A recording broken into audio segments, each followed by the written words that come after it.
Buenos días, bienvenidos a una nueva emisión de Los Siete Locos. Siempre pasan cosas que uno se sorprende, cosas increíbles, ¿no? Como por ejemplo que se recupere una obra perdida de autor argentino, de artista plástico argentino, como es Ernesto Deira, obra que se había perdido después de haber sido llevada a Chile a principios de los años 70. Con el golpe de Pinochet, la obra quedó en Chile. ¿Y cuántos años después? Ahora recién se logra recuperar y está en exposición en el Museo Nacional de Bellas Artes. Es una historia que tiene elementos detectivescos, podríamos decir, y de ella vamos a hablar hoy porque están los hijos de Deira con nosotros. De paso vamos a recordar a este gran artista, miembro de la nueva figuración, ¿no es cierto?, con Mathieu, con Noé. Y está también Mariana Marchesi, directora artística del Museo Nacional de Bellas Artes, que curó esta muestra, que se puede ver en este momento, y de eso vamos a hablar en el segundo bloque. Vamos a hablar también de la adaptación al teatro de la novela Enero de Sara Gallardo, acá la traje. La primera novela de Sara Gallardo, tenía menos de 30 años cuando la escribió y en este momento es llevada al teatro acá en Buenos Aires. Está su directora y también la actriz, porque es un unipersonal. Y vamos a empezar hablando de libros, de la industria del libro, de los problemas que hay en este momento y de muchas anécdotas y cosas más, porque tenemos una especie así de prócer de la edición en la Argentina que vino hoy a visitarnos. Ahí lo presentamos y charlamos con él. Daniel Divinsky nació en Buenos Aires en 1942. Editor, en 1967 fundó Ediciones de la Flor, donde publicaron Quino, Fontana Rosa, Caloi, Rodolfo Walsh, Rodolfo Fowil, entre muchos otros. Es una de las pocas editoriales argentinas que subsistió como un emprendimiento familiar independiente, sin ser absorbida por un grupo multinacional. Bueno, Daniel, bienvenido. De vuelta a casa se puede llamar, porque vengo con tanta frecuencia. Sí, pero bueno, son muchos años y siempre hay tema.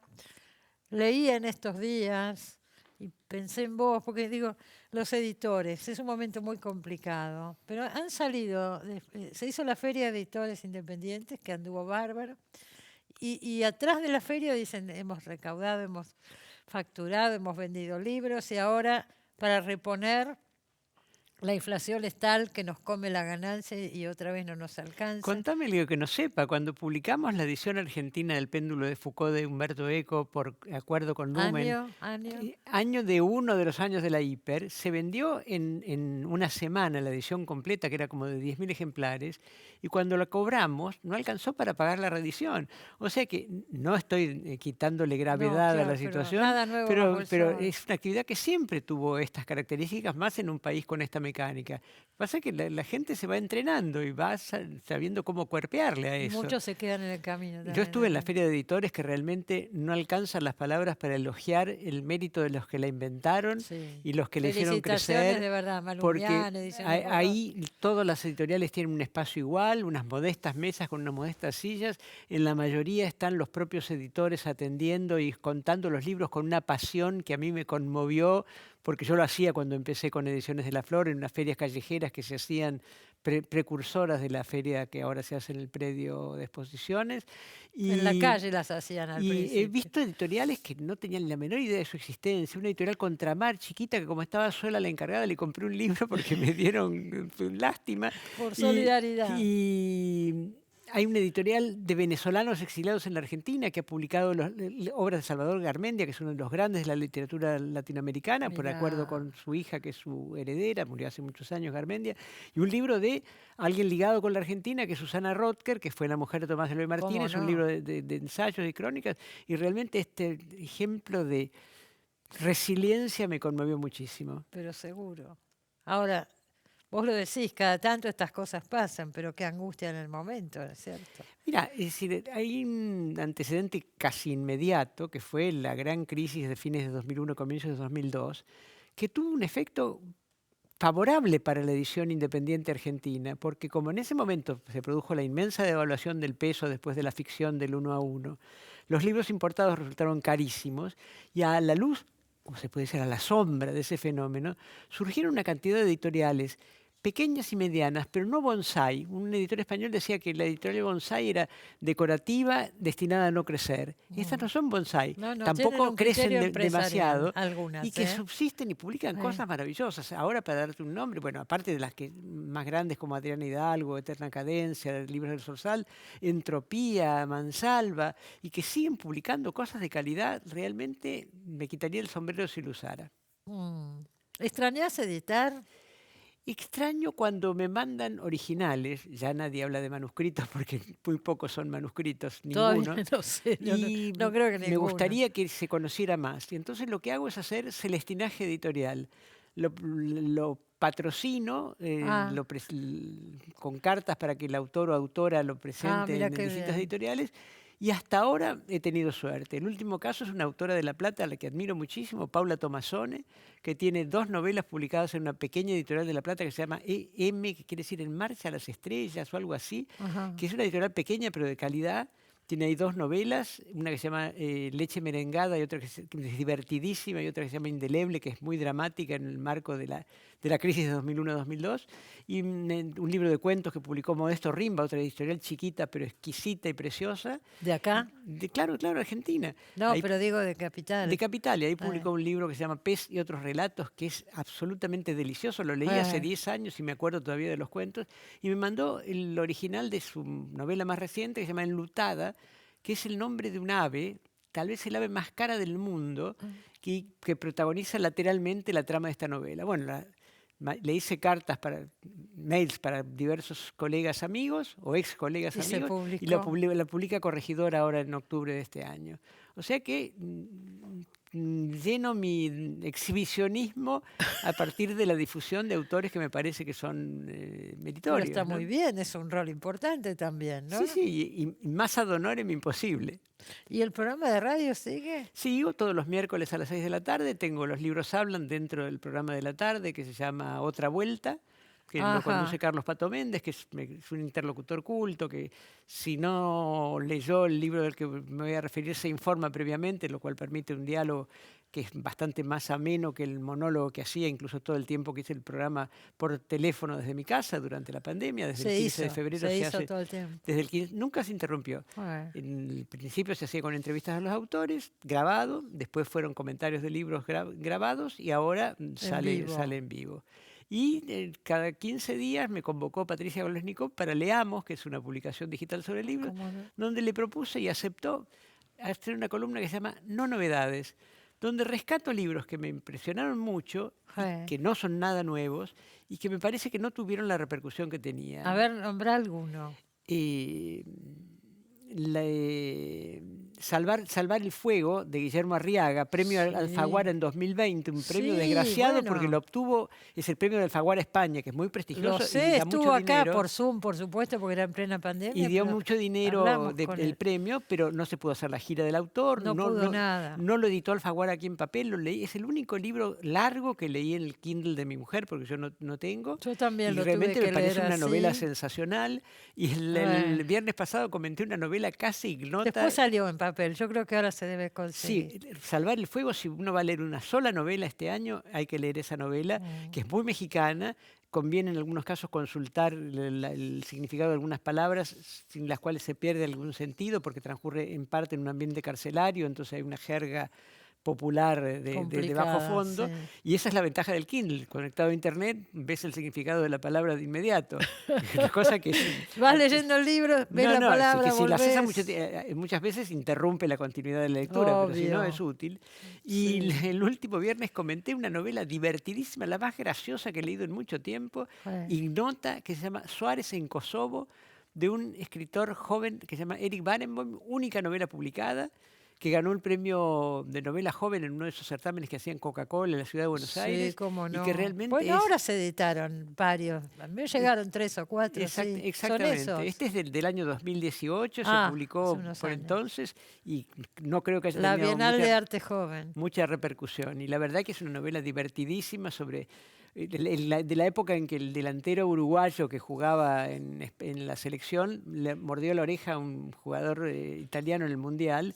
Lo proscribieron de las ligas que son parte de la FIFA, y entonces se le ocurre al autor que un equipo de Kosovo, ese país medio arbitrario que se fundó después de la guerra entre Serbia y Albania, lo contrata. Pero con confusión, en vez de contratar a Luis Suárez, al jugador que ahora está jugando en Nacional de Montevideo, de vuelta al pago, contratan a un kinesiólogo del mismo apellido, que va a parar a ese país sin conocer el idioma. Y no voy a contar la novela, pero realmente es muy linda. Vale la pena leerla. Y esto todo lo publica Entropía, un sello que no conozco quiénes son los dueños, no tuve más contacto con alguien de prensa, que publicó también a Yossi Abilio, que es un escritor estupendo. ¿Cómo no? El otro día estuvimos hablando de él a raíz del estreno de la película de Pequeña Flor, que es una Flor. excelente novela. Sí. Y publicó a uno de los narradores que me parecen más importantes de los últimos 20 años, ignoto, Alejandro García Schnetzer, con 3 novelas cortas, las 3 con un apellido. Una se llama Requena, la otra se llama Almada y la otra no recuerdo cuál, que es una especie de Borges Cerril, con humor, con un lenguaje popular, con un gran dominio del diálogo, y que algún día alguien dirá, uy, mira quién estaba aquí, como cuando se descubrió, qué sé yo, a Cortázar después de mucho tiempo. Después de años. Claro. O sea que sos optimista, hay un movimiento interesante, sigue habiéndolo. Increíble. Sí, y aparte, es como, Mao parece que dijo alguna vez que florezcan las 100 flores abriendo el marco de escuelas de pensamiento, que después finalmente no les dieron mucho lugar. Pero bueno, aquí florecen cientos de editoriales que sobreviven y por lo menos los editores comen pan con manteca pagándolo con sus ingresos. Pero es cierto que la inflación se ha devorado el excelente ingreso que provocó la venta en la feria de editores que se hizo en Chacarita. Es duro también. Es duro, porque es todo esfuerzo. Pero yo pensaba una cosa, mucho se habla, y podríamos hablar horas, pero ya lo hemos hecho muchas veces, de los libros de humor que has editado, de Quino, Fontana Rosa, Caloi. Liniers, que ahora está Liniers, en primer y bueno, plano. Y la lista es larga, hay muchos más. ¿no? Y El joven de Kur, que es brillante, que ahora acaba de publicar una novela gráfica en Estados Unidos, en castellano, el sello Enchanted Lions, que es el que publica también en inglés, en castellano a Liniers, y que es una joya gráfica aparte de contenido. Es una novela para jóvenes deliciosa. ¿Vos viste todo lo que estás recomendando por minuto? Y bueno, es que si hubiera que pagar para la tanda sería carísimo, pero no son productos míos. No son productos míos. No, está muy bien. Pero yo por eso decía, porque más allá de los libros de humor, que tanto hicieron por De la Flor, ¿no es cierto? Fueron básicos. Quino cambió la editorial de un día para el otro. No, y la sigue manteniendo hoy, que yo ya y la debe seguir manteniendo seguramente. Pero Vinicius de Moraes y Humberto Eco. Pero y también Rodolfo Walsh, digo, y literatura, porque quería hablar un poco de eso. Vos fuiste el editor de Rodolfo Walsh. Primero habrá sido Jorge Álvarez, supongo. Y bueno, antes con Quino pasó lo mismo, ¿no? Una primera edición de Operación Masacre de un sello que creo que se llamaba Infinito o algo así, que fue la primera. Pero la que yo tengo y la que circula es la tuya. Tengo el orgullo de haber sido, de que hayamos sido, que es en plural, porque yo no estaba solo en la editorial, los editores elegidos por Walsh, con una peculiaridad. Cuando firmó el contrato para que nosotros editáramos Operación Masacre, que dejó de publicarlo Álvarez, es el único autor que exigió que en el contrato hubiera una cláusula según la cual el libro no se podía vender a más de 10 pesos. En una época en la que, y no voy a emitir juicio, los autores prefieren que los libros sean caros, así sus derechos montan más. Es que cobran muy poco porcentaje. No, sin ninguna duda, eso no lo discuto, no vamos a entrar en la sacomanidad. No, pero Sacomán, estás en contra, me imagino. No. Yo si hubiera estado lo hubiera aplaudido de pie. Lo hubieras aplaudido. Estaba enfermo en ese momento, estaba incluso internado, pero nada grave que después pasó. Yo recuerdo pero eso. Lo hubieras aplaudido a Guillermo Sacomano. Incurrió en excesos y en generalizaciones innecesarias, pero básicamente lo que dijo no estaba mal. Y no me parece nada mal que haya cobrado. Me parece muy importante que digas eso, porque le han pegado fuerte también. Pero bueno, en el caso actual, si pudieran los autores, la mayoría, exigir que el precio del libro fuera lo más alto posible, lo exigirían. Igual se exigió que el precio fuera lo más bajo posible. No sé cuánto sería esos 10 pesos de esa época, pero es inimaginable. Pero pedía eso, que fuera accesible. Lo exigía como cláusula del contrato. Y ustedes publicaron a partir de Operación Masacre todos los libros de Walsh. Claro, incluso Variaciones en Rojo, del cual él estaba un poco avergonzado. Primera. Lo había hecho para una colección de Hachette. Y era una especie de trabajo por encargo, unas 4 novelas. Cuentos policiales. Novelas cortas más bien, más que cuentos. Y cuando le demostré que había ediciones piratas, dijo, bueno, va, publíquenlo, pero había muy ediciones desganado. piratas. Y ahora la editorial, ya sin mi presencia, publicó una correspondencia de Walsh con Donald Yates, que Sí, es cómo un no. norteamericano especializado en novela negra. Que se castearon mucho. Que es una delicia, porque Sí. empiezan hablando de novela interesante ese policial y libro. después Walsh se lanza con unas observaciones políticas Sí. que muy contradictorias con la actitud que asumió más adelante. Totalmente. Bueno, eso aparece en algunas biografías. Sí, sí, sin Walsh. duda. Pero ahora salió este libro. Y vos publicaste también, y de eso se habla poco, el libro Las tumbas de Enrique. Sí, sobre todo el autor habla Medina. poco, cosa que me indigna sobremanera, porque ya se lo habían rechazado en varios editoriales. Lo trajo a De la Flor, recomendado por Luis Gregorich, otro intelectual valiosísimo que falleció hace unos años, No excelente tantos, ¿no? 2 o 3 años. editor y crítico. El libro se llamaba Las marcas del frío. Lo empecé a leer, estaba muy mal escrito, pero era tan atrapante que lo leí en una noche. Entonces, Fue un gran bestseller ese libro. lo llamé, le propuse editarlo, le propuse cambiar ese título horrible de Las marcas del frío por las tumbas. Vos pensaste en el título de las tumbas. Sin duda, pero aparte todo el tiempo hablaba de que los huérfanos o los chicos dejados por sus padres en estas instituciones la llamaban la tumba y no usaban ese título tan sonoro, ese nombre tan sonoro. Era una historia real, él estuvo en un instituto. Pero por supuesto, porque tenían varios chico. hijos, la familia no los podía mantener y entonces a él lo dejaron en el instituto. Sí. Con una escena estupenda cuando lo internan allí, cuando lo llevan. Dicen que la madre lloraba, él lloraba, pero mi mamá se iba. No, el libro era estupendo. Es que es después Medina se enojó. ¿Pero por qué se enojó Medina? Porque su pasado lo condenaba, vamos a decirlo sin incurrir en psicoanálisis. Él tenía pactado un derecho de autor menor que el 10%, porque era totalmente inédito, era una gran apuesta publicar esa novela tan larga. Se lo subimos después al 10, se lo subimos al 15 por voluntad exclusiva de la editorial. Y él creyó que lo trampeábamos el número de ejemplares, lo cual era un disparate, porque ¿para qué íbamos a trampearlo si le pagábamos el doble de lo que tenía convenido? Entonces designó un contador, que terminó, Federico Nieva, que se terminó haciendo muy amigo nuestro, que descubrió que las cuentas eran clarísimas. Y bueno, rechazaron la demanda, en fin. Y después no lo editaron más. No, después lo editó él por su cuenta, lo editó en Galerna, fue triscando por diversas editoriales. Galerna, sí. Pero ese libro fue un gran bestseller. Enorme. Hoy nadie habla. 22 ediciones. De Enrique ni de las tumbas. Bueno, él cada tanto publica una contratapa en página Eso 12 lo he visto, y pero creo que ha publicado un libro no. recientemente, ¿Sí? pero no memorable. Bueno, pero por eso no es un autor que hoy convoque y convocaba mucho. Hasta principios de los 80 todavía convocaba mucho, ¿no es cierto? Sí, claro. ¿Y Fogwill qué pasó? Bueno, Fogwill, también volvió con Fogwill. Con Fogwill se produjo una especie de carambola, porque yo venía del exilio en Caracas, imbuido de la democracia y de la libertad de expresión, a una Argentina que estaba saliendo de la dictadura cívico-militar, y Fogwill me trajo Los Pichiciegos, que ya le habían rechazado en varias editoriales. Su primera novela. La habían rechazado. Se la habían rechazado. Yo la leí fascinado y le dije, te la publico. Y entonces, de inmediato nos abocamos a publicarla, apenas reinstaurada la democracia. Porque él la escribió ahí, en la Guerra de Malvinas, en el momento. Durante la guerra. La novela era brillante y sigo sosteniéndolo. Y es un clásico, ¿no? Y como habla mucho de que muertos de frío en las trincheras, los conscriptos se calentaban bebiendo esa especie de símil coñac que era el licor Tres Plumas.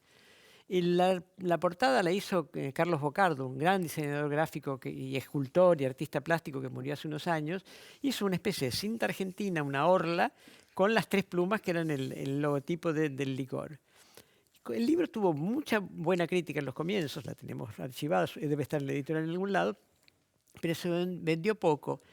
Y entonces, indignado en su amor propio, Fogwill dijo, claro, ¿cómo se iba a vender? Y perdón, con esa mierda de tapa que le hicieron. Siempre la culpa la tiene el editor.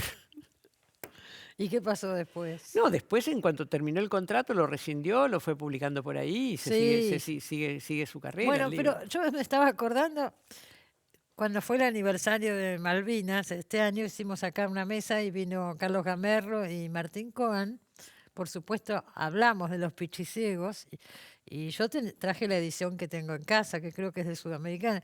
Y ellos me decían, pero no tener la primera, la de la Flor, es como mítica, ¿no? Y es muy difícil tenerla. Yo no la tengo, por lo menos, no sé. Hay gente que la habrá guardado, pero Las que circularon más fueron otras. No, sin duda, sin duda. Recogieron la siembra. Claro, era el libro así, tenerla de la Flor. Es que en el 84, con todavía bastante presencia del poder militar, aunque no estuviera en el ejercicio del poder institucional, era un riesgo del cual yo no me di cuenta. Porque yo venía caraqueño, es decir, en un país donde la libertad de expresión era enorme y donde se publicaba lo que los editores quisieran. Y vos decías, ya está la democracia, ya está Alfonsín, ¿qué problema puede haber? Sí. Mirá todo lo que podía verlos. Claro, podía verlos. Pero te jugaste, lo editaste, después te retaron, el autor te retaba, te echaba la culpa. Sí, se enojó porque el libro no se vendía, que es lo que suele suceder con los autores cuando el libro no se vende. Me pasó con otro excelente escritor, Daniel Ares, que publicó una novela también relativa a Malvinas que se llama Banderas en los balcones, y antes había publicado otra sobre los viajes de egresados a Bariloche, que era muy divertida, que no me acuerdo ahora el título, y que también se indignó porque la novela sobre Malvinas no se vendía, y entonces una escena en la editorial, tal vez bajo el efecto de sustancias consumidas, y terminó publicándola en otro lado y no pasó nada. Pero era una excelente novela, era un periodista que se había volcado a la literatura bien. Pero si pensamos en el caso de Fogwill y los Pichicegos, que después se editó y se sigue editando, digo, hay libros que hay que darles un tiempo. Y no, mejor que llegar a tiempo es estar invitado. Al revés, mejor que estar invitado es llegar a tiempo. Y eso pasa con todo, inclusive con la literatura. Yo lo dije a propósito de Salvar el Fuego, esta novela de Guillermo Arriaga, que si hubiera ganado el premio en 2019, en 2022, la historia hubiera tenido era una repercusión enorme. Sí. Aparte de una película ahí atrás que alguien algún día filmará. Bueno, como siempre Arriaga en general lo filman, ¿no? Sí. Bueno, tanto tema. ¿Qué otros autores que editaste? Literatura. ¿Qué porcentaje de literatura editaban en De la Flor? El 70%. ¿70% de literatura o los libros de humor? Un 20% de humor gráfico y un 10% de ensayo. Pero también... John Berger publicaron. John Berger, por supuesto, los libros de ensayos estupendos, algunos con narrativa. Uno que se tituló, maravillosamente traducido por Glacier Esperanza, que se tituló Cada vez que decimos adiós, que en realidad en inglés se llamaba Keeping a Rendezvous, manteniendo una cita. Sí. Y Mirar, un libro que ya estaba publicado en España, Looking, que era ensayo sobre la fotografía, la pintura, que eran realmente estupendos. Y tuve una correspondencia con la viuda de Berger, ahora es la viuda, pero era su esposa en ese momento. ¿A él no lo conociste? No.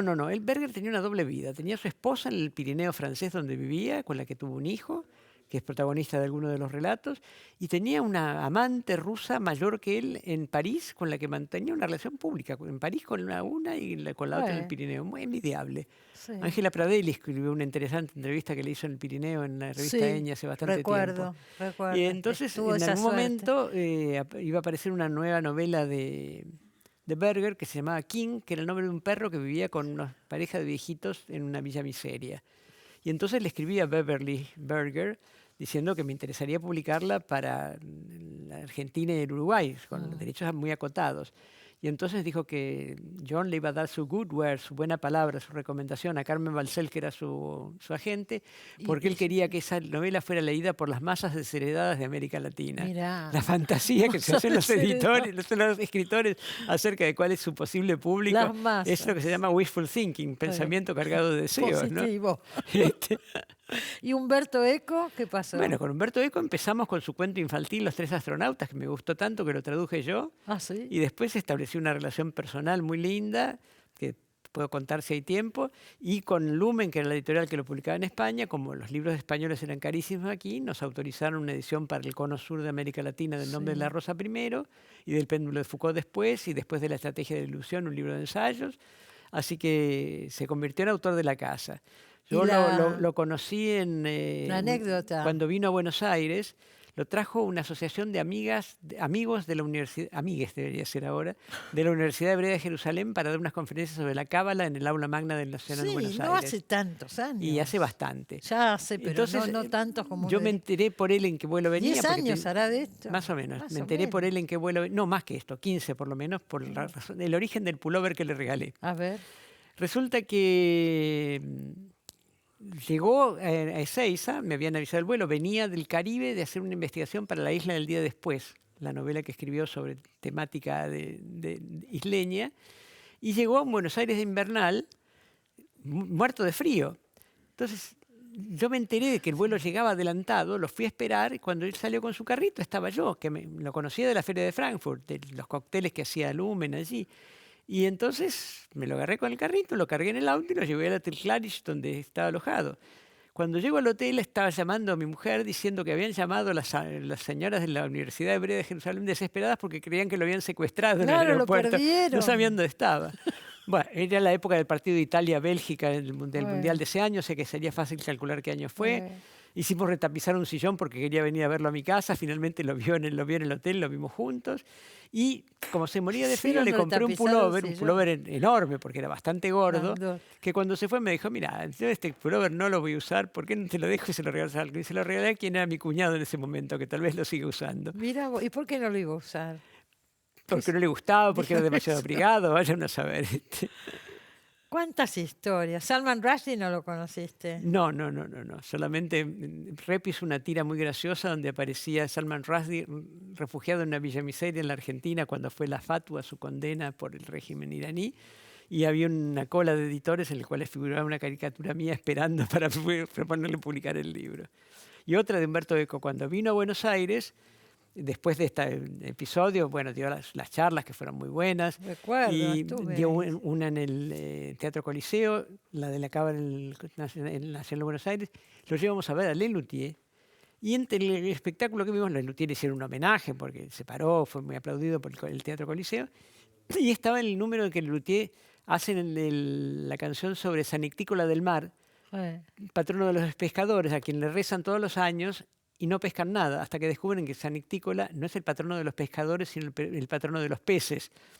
Entonces esto pasó, después que ir a un espectáculo de tango, llegamos al Alvear a ver a Milena Plebs y Miguel Ángel Sopo, le gustó mucho. Después de eso dijo, ¿cuánto cuesta el impuesto de salir de aquí? No hay, porque en aquella época, bueno, vamos a gastarnos en whisky todo lo que me quedó de los pesos que me dieron. Y fuimos a La Paz y estuvimos tomando whisky, charlando con unos amigos que habían ido con nosotros.